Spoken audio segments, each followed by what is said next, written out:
واقف ہیں. قل هو اللہ احد اللہ الصمد لم یلد ولم یولد ولم یکن لہ کفوا احد. اور اس صورت کی فضیلت سے بھی واقف ہے، کوئی نئی بات نہیں ہے ہمارے لیے، ہم سب جانتے ہیں. تو اس کی اتنی بڑی فضیلت کس بنا پر ہے؟ اخلاص ہی کی بنا پر ہے نا. تو جس طرح اللہ سبحانہ و تعالیٰ ایک ہے، قل هو اللہ احد، صورت کی فضیلت جو کام یا جو عبادت اس کے لیے ہو وہ بھی بس صرف اس ایک اکیلے کے لیے ہونی چاہیے، اس کے ساتھ کسی اور کو ملانا نہیں چاہیے، کسی اور کو شریک نہیں کرنا چاہیے. تو اخلاص کا لفظی مطلب ہوتا ہے کسی چیز کو آمیزش سے چھانٹ کے الگ کر دینا، یعنی کسی دوسری چیز کی ملاوٹ سے بالکل الگ کر دینا اس کو. اور لغوی معنی اخلاص کے ہوتے ہیں پاک صاف ہونا اور خالص ہونا، یعنی ہمارا عمل جو ہے جو ہم اللہ کے لیے کرتے ہیں وہ ہر طرح کی آمیزش سے بالکل صاف ستھرا ہو، خالص ہو، پیور ہو. اور امام راغب اصفہانی جو ہیں، آپ لوگوں نے ان کا نام سنا ہوگا، مفردات القرآن کے نام سے قرآن مجید کی ڈکشنری ہے اور بہت ہی بہترین ڈکشنری ہے، ہر قرآن کے طالب علم کو اس سے واقفیت ہونی چاہیے. تو امام راغب اصفہانی لکھتے ہیں کہ الاخلاص التبری عن کل ما دون اللہ تعالی. اخلاص یہ ہے کہ اللہ کے علاوہ ہر ایک سے دل کو پاک کر لیا جائے، یعنی جب ہم اللہ کے لیے کوئی کام کرتے ہیں تو بس وہ صرف اللہ کے لیے ہو، کسی اور کے لیے نہ ہو. اس کے بارے میں کئی ایک اقوال ہیں، لیکن جیسے عز ابن عبد السلام کا قول ہے، وہ کہتے ہیں کہ اخلاص یہ ہے کہ انسان اطاعت کے کام کو اللہ اکیلے کے لیے خالص کرتے ہوئے انجام دے. کس طرح؟ وہ اس طرح کہ اس عمل کے ذریعے سے لوگوں سے اپنی تعظیم اور توقیر یعنی عزت کا ارادہ نہ کرے، یعنی کوئی اچھا کام کر کے پھر وہ لوگوں سے توقع نہ رکھے کہ اب چونکہ اس نے اچھا کام کر لیا اس لیے سب اس کو عزت دیں. مثال کے طور پر اگر ایک ٹیچر ہے، میں اپنے آپ کو ہی لیتی ہوں کہ مجھے تعلیم دینے کے بعد، پڑھانے کے بعد، سکھانے کے بعد جن کو میں سکھا رہی ہوں ان سے یہ توقع نہیں رکھنی چاہیے کہ اب چونکہ میرا ان پہ احسان ہے لہٰذا یہ اس کا بدلہ کم از کم اس صورت میں تو ضرور دینا کہ یہ مجھے رسپیکٹ دیں، اور اگر وہ رسپیکٹ نہ دیں تو پھر مجھے بہت برا لگے اور میں ڈسہارٹ ہو جاؤں اور پھر میں اپنا کام چھوڑ دوں اور لوگوں سے بدظن ہو جاؤں اور پھر ان کے خلاف ادھر ادھر غیبت چغلی شروع کر دوں اور فرسٹریشن کا شکار ہو جاؤں. تو یہ سارا نتیجہ کس بات کا ہے کہ میرے اصل کام میں اخلاص ہی نہیں تھا. تبھی تو میں اس نتیجے پہ پہنچی، اس ہلاکت کے گڑھے میں کہ فرسٹریشن کا شکار ہوئی، اور اس فرسٹریشن میں پڑھ کے پھر میں نے جس مقصد اور جس نیت اور جس جذبے اور جس بڑے بڑے ارادے کے ساتھ میں نکلی تھی وہ تو وہیں رہ گیا نا، وہ تو چلا گیا کہیں اور، ختم ہو گیا سب کچھ. پھر وہ کہتے ہیں کہ اور نہ کوئی دینی نفع حاصل کرنے کا مقصد ہو اور نہ کوئی دنیاوی نقصان دور کرنے کا ارادہ ہو، یعنی کچھ بھی اور نہ، ہر چیز ہٹا دی جائے سوائے اس کے کہ اللہ کی رضا سامنے ہو. اسی طرح یہ بھی کہا جاتا ہے کہ اخلاص کا صحیح مفہوم یہ ہے کہ انسان زندگی میں جو بھی عمل کرے اور جس سطح کی اور جس شکل کی بھی عبادت کرے، یعنی عبادت کی مختلف شکلیں ہیں نا، ایک تو نماز روزہ ہے ہی ہماری فارمل عبادت، اور ایک اس کے علاوہ جو ہے وہ جیسے امام ابن تیمیہ نے عبادت کی تعریف کی ہے نا کہ ہر قول اور ہر عمل جو ہے ظاہر ہو یا باطن ہو وہ اللہ کی تعظیم اور محبت کے ساتھ کیا جائے. یعنی جتنے بھی ہمارے ظاہری اعمال ہیں یا باطنی اعمال اگر وہ اللہ کے لیے کیے جا رہے ہیں تو ساری عبادت بن جاتے ہیں، اللہ کے بتائے ہوئے طریقے کے مطابق ہیں، اس کی رضا کے مطابق ہیں. تو بہرحال جتنی بھی عبادت کی شکلیں ہیں تو انسان کا دل اس عبادت اور عمل میں صرف اور صرف اس بات پہ مطمئن ہو کہ میں یہ عبادت صرف اللہ تعالیٰ کی رضا کے لیے کر رہا ہوں. اور اسی طرح انسان اپنے دل کو ہر طرح کے نفسانی، ظاہری، باطنی خواہشات سے پاک کرے اور اپنی ساری حرکات، سکنات اور ہمارے خیالات اور یہ جتنی بھی چیزیں ہیں ان سب میں صرف اللہ سبحانہ وتعالیٰ کی رضا مقصود ہو. یعنی ہم ایک ہاتھ بھی اٹھائیں، ہمارا مسکرانا بھی، ہمارا دیکھنا بھی، ہمارا چلنا پھرنا، یعنی جو ہی ہمارے ذہن میں یہ خیال آئے کہ فلاں مجھے دیکھ کے کہے گا واہ کیا اسمارٹ ہے یا کتنی ایکٹیو ہے یا کتنا، تو فوراً اس طرف سے توجہ ہٹا لی جائے. ایسا شخص لوگوں سے کتنا بے نیاز ہو جاتا ہے نا، لوگوں کی تعریف سے بے نیاز ہو جاتا ہے، لوگوں کی طرف سے پہنچنے والے فائدے کی توقع سے بے نیاز ہو جاتا ہے کہ یہ اس طرح میری قدر کرے گا اور اس طرح مجھے اپریشیٹ کرے گا. یہ ایسا انسان سارے چنگلوں سے ایک طرح سے آزاد ہو جاتا ہے، کیونکہ اس کی نظر صرف اللہ کی رضا پہ لگی ہوئی ہوتی ہے. اللہ سبحانہ وتعالیٰ نے قرآن مجید میں ہمیں حکم بھی دیا ہے سورۃ البینہ میں،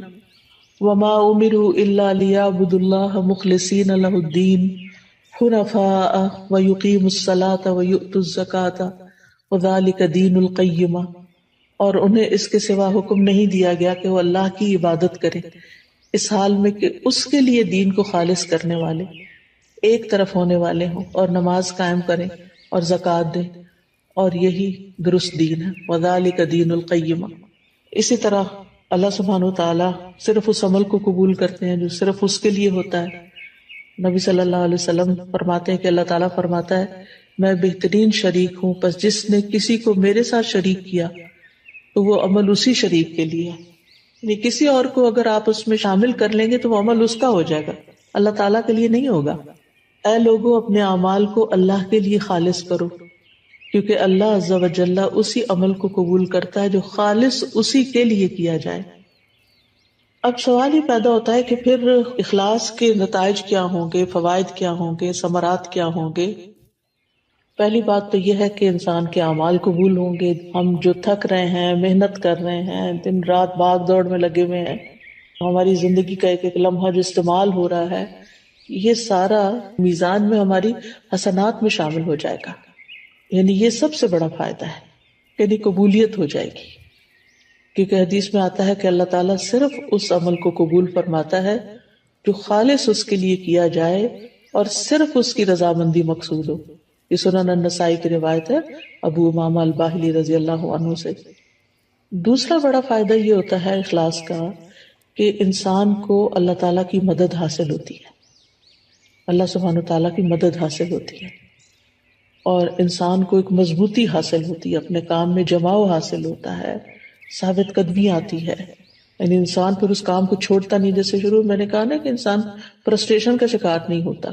کہ میرا نہیں خیال مجھے یہ کام کرنا چاہیے کیونکہ کوئی مجھے نتائج نظر نہیں آ رہے، اس کے کوئی فائدہ نظر نہیں آ رہا. یہ جملے کتنے عام ہیں ہمارے روزمرہ کی گفتگو میں،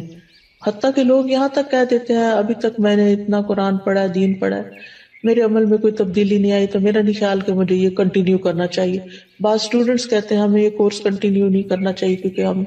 کچھ زیادہ تو فائدہ حاصل نہیں کر رہے.